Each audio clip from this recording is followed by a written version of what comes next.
2025 সালের এইচএসসি ও সমমান পরীক্ষার ফলাফল প্রকাশ করা হয়েছে।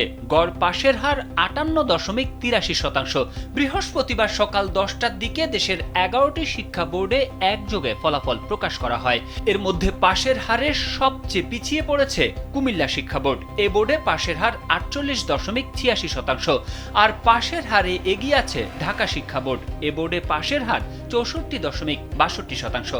শিক্ষা মন্ত্রণালয় সূত্রে জানা গেছে, এবার 11টি শিক্ষা বোর্ডের অধীনে এইচএসসি ও সমমান পরীক্ষায় অংশ নিয়েছেন 12,51,111 জন পরীক্ষার্থী।